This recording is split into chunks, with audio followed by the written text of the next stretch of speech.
All right, welcome to New Orleans Jazz Museum. How y'all feeling? Pretty good? Awesome. On the behalf of New Orleans Jazz National Historical Park, I want to thank you for coming to this Fred Kasten interview. Usually around this time we have our Arrowhead Jazz Band, but we want to switch things up and more so invite you to this educational and information setting, right? The mission of New Orleans Jazz National Historical Park is to educate, enlighten, and entertain, and also instill an appreciation for New Orleans jazz music. We want to thank you for appreciating New Orleans jazz music and appreciating the musicians that we have here. We want to share with you all of our resources. And thanks again to the New Orleans Jazz Museum for providing this space. And without further ado, I want to have Mr. Fred Kasten take away. He doesn't need a big introduction, but he's such a big time hitter. So again, thank you for Fred Kasten for joining us, and he will take it away. Thank you very much. Ladies and gentlemen, thank you for being here with us for this iteration of Talkin Jazz with Fred Kasten in concert. And I am Fred Kasten. I'm going to attempt to not repeat the slow motion stage dive I authored a little bit earlier during the sound check. No severe damage, but I do recommend this now for any punk rockers in their mid-70s, ladies and gentlemen. But you fall off the stage, do it very slowly. So, we're all safe on stage now. We're going to bring up some great artists to learn a little bit more about the life of our special featured artist here today and his colleagues as well, and hear a lot of wonderful music. Our featured artist today is an exceptional guitarist, multi-instrumentalist, composer, educator, and under the influence of his kisma, he is a traveling man, ladies and gentlemen, a world traveler. We're mighty glad that his travels landed him here in the land of dreams, and he has now just celebrated 5 years in New Orleans. From Morocco originally, please welcome, ladies and gentlemen, our special guest, guitarist and banjoist today, and I understand there's an oud on special delivery. Welcome, Mr. Mahmoud Chouki.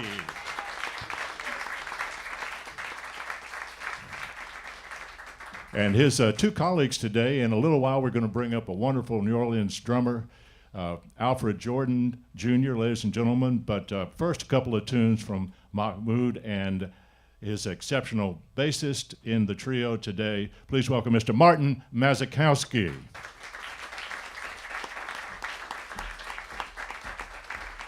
And gentlemen, when you are ready, take it away. I'm just sharing the live streaming with my friends. So I think in Europe, in Morocco, it will be 7 p.m. So the concert is also streaming live. Hey, everyone. Hello, world. Hey, the world.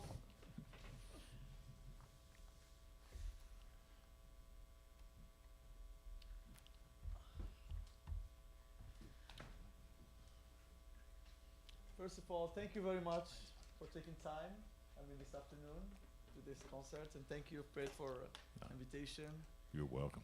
and also the National Park for having us. Yes.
ladies and gentlemen. The bass wizardry of Martin Mazikowski. The guitar magic of Mahmoud Chouki. And ladies and gentlemen, the oud hath arrived. Let's hear it for the oud. Mahmoud, you are a native of Morocco. What part of the country did you first live and experience life in?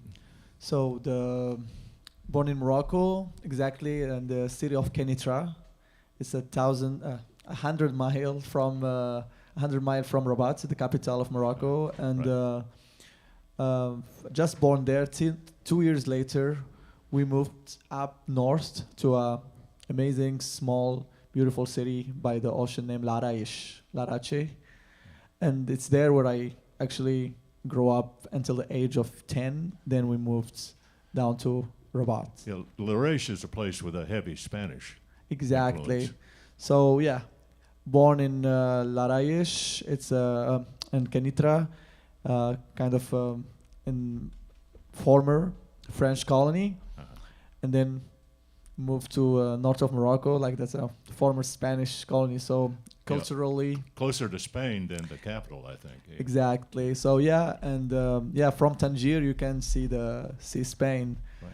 and culturally growing up in Larache, north of Morocco, was listening a lot of Spanish music, mostly guitar and the songs. So yeah, I grew up in the 80s, beginning of the 90s. So this wasn't, we have one TV channel. So, but we have a lot of Spanish radio station we kept. They come in. And TV. Were you drawn to music pretty early? Was that something you gravitated to early? Yes, very early. So actually, I grew up with a family. My uncles, and my grandfather also was playing musician, but not professional. It was just a lot of music, and I grew up with party at home and music, and my mother, I remember my mother was listening music, most Middle Eastern music, Muhammad Abdul Wahab, Kulthum, Majda Rumi. So all this Lebanese, Egyptian, Syrian music. We hear that a lot at home, and also Moroccan traditional music, and also Spanish music, and also my father was listening to Beatles, Bob Dylan. So we have that's what's amazing also to grow up in Morocco, North Africa. It's kind of cross road between a lot of cultures, and and culturally in North Morocco, they put the kids on the music conservatory very young. So yeah, my parents put me in the music school at the age of 7. You started on guitar? No, actually I want to do drums. So I was always playing You were on the table. So that I was playing rhythm all the time. And when I went to the drum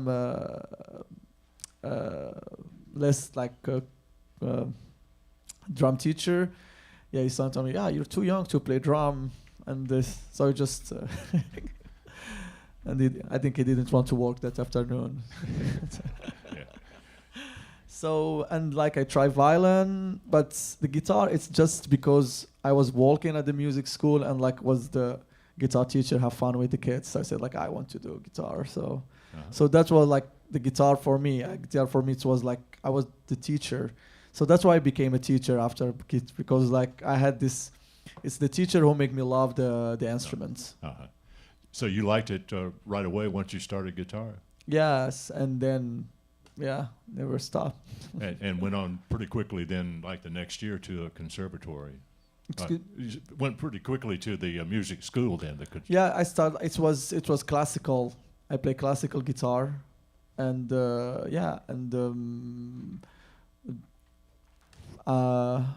classical both. I have a courses of classical theory and classical guitar, and then I get interested to other kind of music. So you're at a cultural crossroads, kind of similar circumstances with different influences to New Orleans, in that here we have the influence of Europe, of Africa, the Caribbean. There you had African, European, and Arabian influences, Middle Eastern influences, Yeah. to shape your sonic. So, yeah, that's why maybe I felt home from the first day I arrived here. And A similar sort of circumstance in that there's many influences that people then shape into their own kind of music. yeah, it's not only music. Also, it's actually the people, the lifestyle here. So everything's remind me, like for me, like maybe someone else. But I'll tell you something. When I came first to New Orleans, I didn't speak any word in English, and people say, "Yeah, come here, come play music, welcome." I was invited by Brian Seeger to give a talk at UNO. Telling, "Man, I don't speak English, just you will figure out."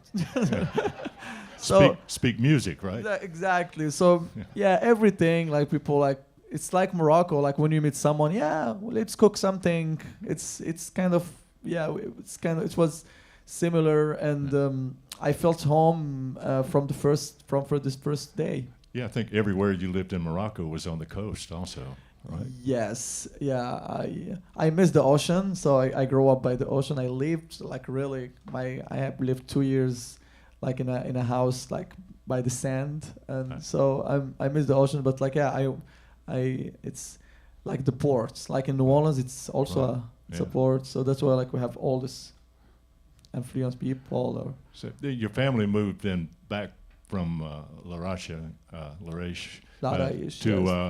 to Temara. capital.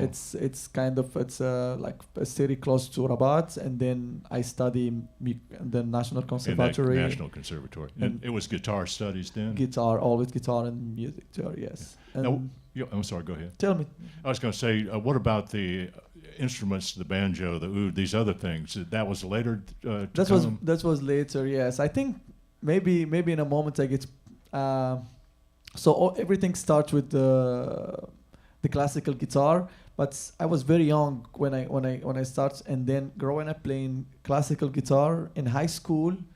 I was in a superior class of guitar, and I remember I went to the high school with my guitar because I go at the music school later, and the teacher asked me to play some music and like and some like kind of fancy music. And then, like the kids was looking at me, one told me, "Do you play Metallica?" Nothing. No, I don't know Metallica. You play all these years guitar, don't play Metallica. Like my neighbor's been 6 months, he play guitar and they play better than you. So I learned that song that night.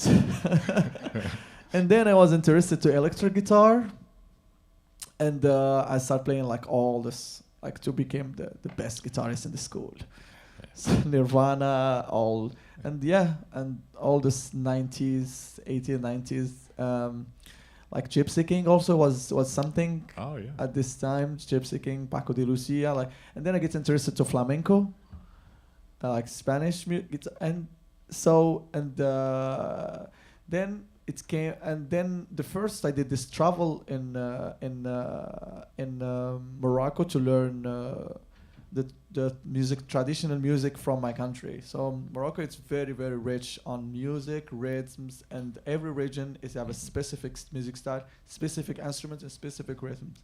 So what I did, I travel all around and learn how to play those music with my guitar. That actually was my first, that was my challenge. I want to play Gnawa, for example, like...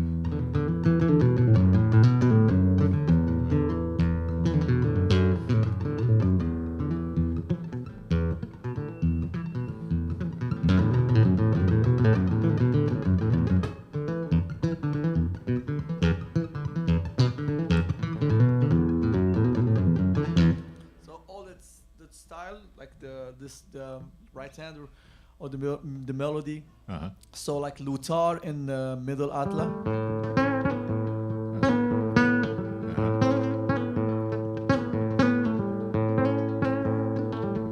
So and more like that's the technique of playing also the Turkish bagla.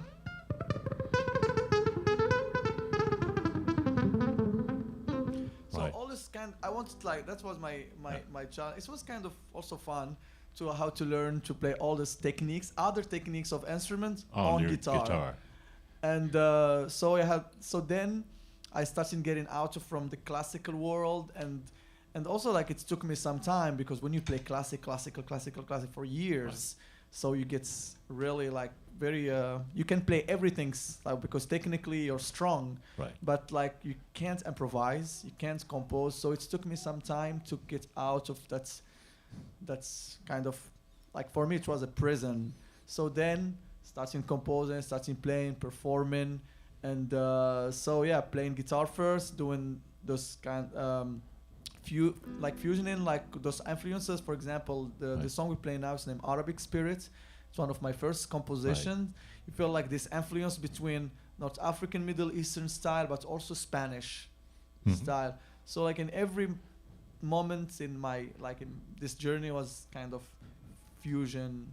Like you have a tune. I don't know if the name of it's Macedonia, but it's Macedonian, I think, an influence, and that's a wonderful example of employing something you found elsewhere and bringing it into your music. Yeah. So that's like playing like into like music from Eastern Europe or from India. That was later, but for the instrument, the oud, loutar, and so then I said like, okay, I know the technique. Like now I want to the sound. So when you are like young, I'm still young, but like when you are like young, like in your 80s, 90s, like, and you want to like just to the technique, you want to like play fast, you want to like just, but then impress the girl. Like that was always. But still, with man, this is a young man here, right?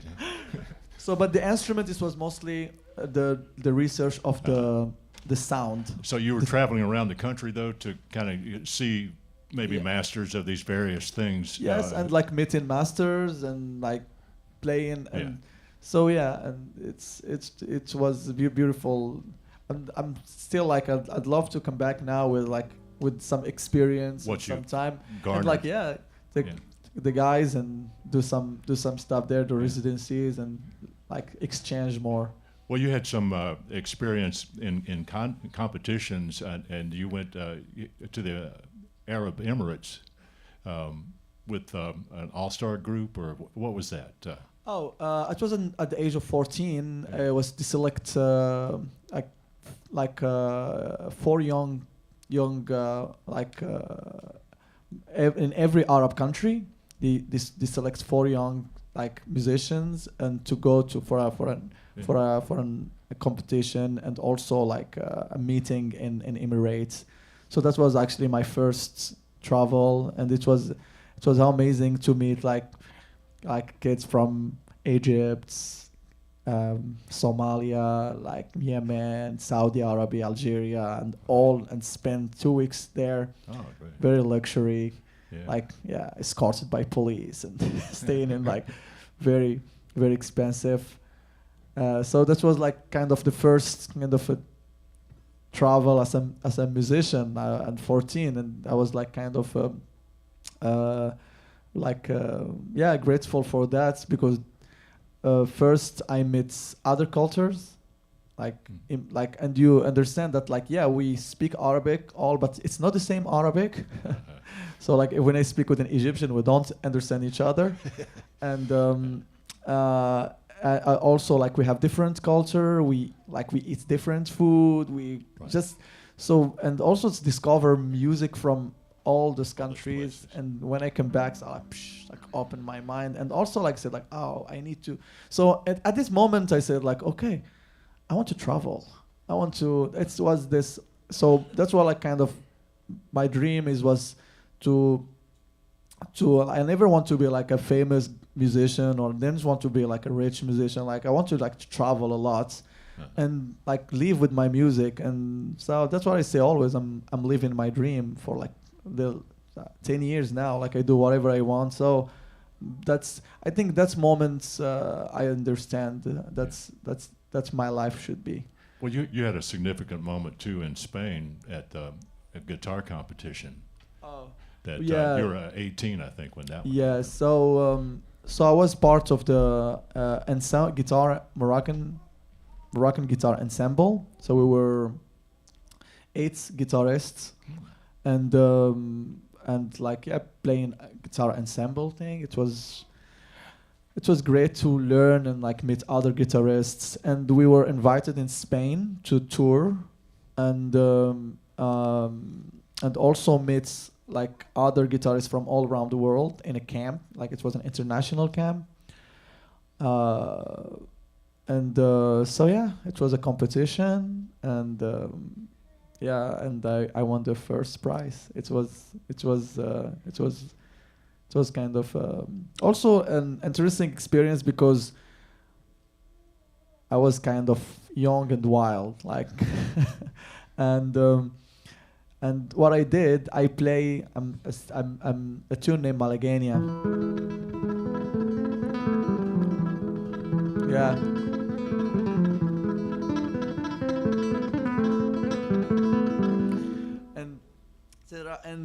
And this tune I played in my way, and in Spain. And I remember like the president of the jury told me, you won because you are crazy. You come to Spain and you play a traditional tune in your way, and that's why I like how you play. And that also was also another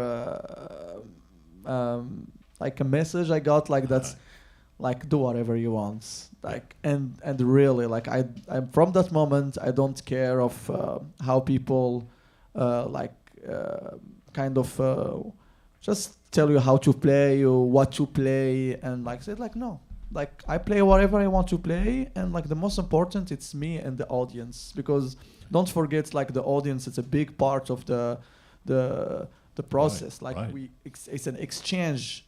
And so that's the really like the most important for me, like how I am in stage, and also like what we share with the audience. And right. I learned that also like very young. So yeah, there's tremendous power in that connection. Yeah, and creativity can flow out of that. And yeah, and that's connectivity. Like it's part of it is in New Orleans actually. Oh, right. So yeah, before like when I was. I had this kind of shy little bit, like put a bubble, but since I moved to New Orleans, like this bubble like became like bigger, like containing like audience and the stage. So that's what I try to create when I play.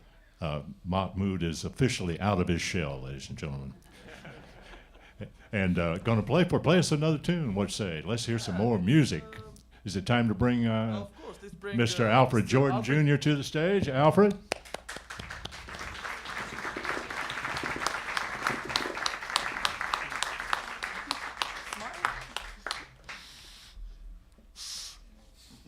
Yes, it's a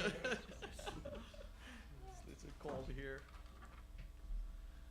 It's not too boring for you guys? We have some funny story later. So this one, it's named Smile. I composed it for a film named My Belle, My Beauty. And so yeah, it's place we can talk about that later. And we have a baby. Okay, we'll play quiet.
you.